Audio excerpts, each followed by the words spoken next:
the role that Galveston played in early Texas history up to 1900 and even a little bit after, Nicholas Clayton had a huge role in Galveston. What really was the height when you kind of look at his design was Old Red.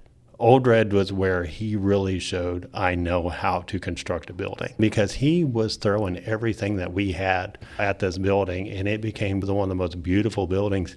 It's built out on the east end of Galveston where there's not much out there. Galveston, early on, we've always had a hospital.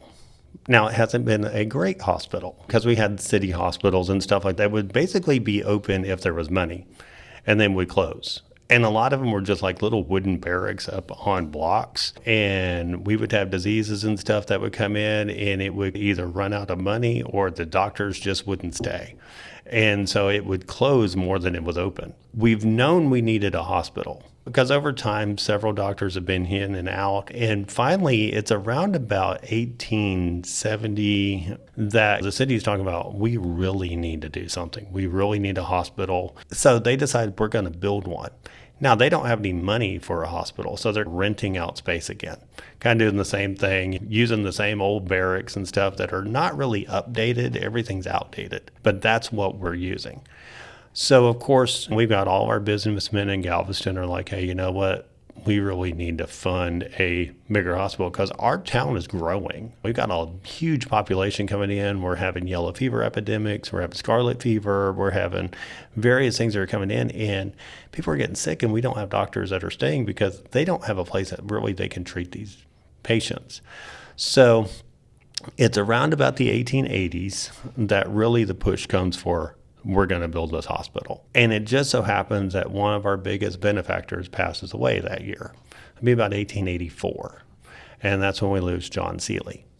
So John Seeley has left in his will that he's going to leave $50,000 to fund some sort of public need. It doesn't really specify specifically, but his younger brother, George, and his widow, Rebecca, both decide we're going to use this $50,000 towards a hospital.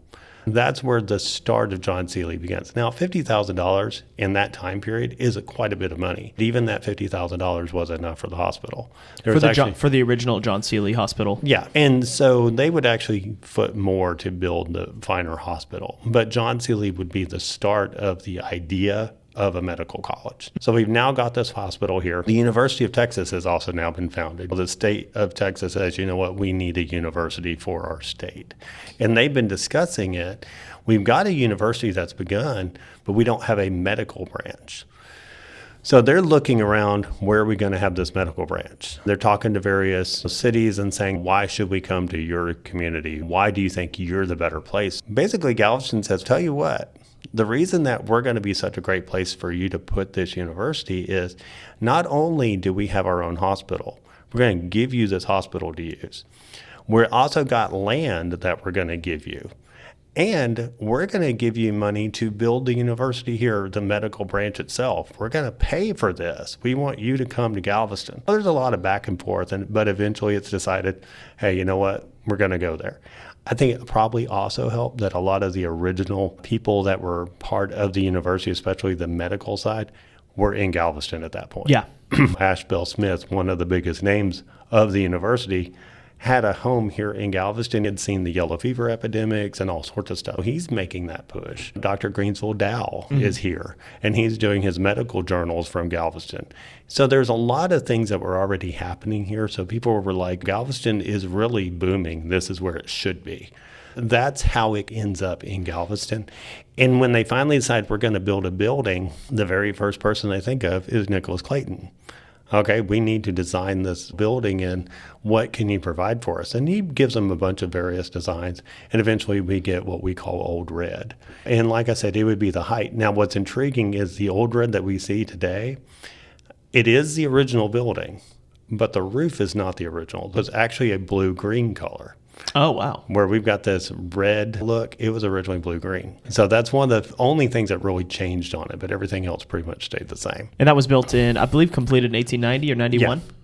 Design and all probably began about 1888. Okay. But like actual beginning to start working on getting it built would be about 1889, completed 1890-91. That survived the 1900 storm, and I know it used to have a nice huge point on the top that was actually knocked down during the 1900 storm. Yeah, there was actually quite a bit around that building at the time. It was all still pretty much visible because Strand used to cut all the way through.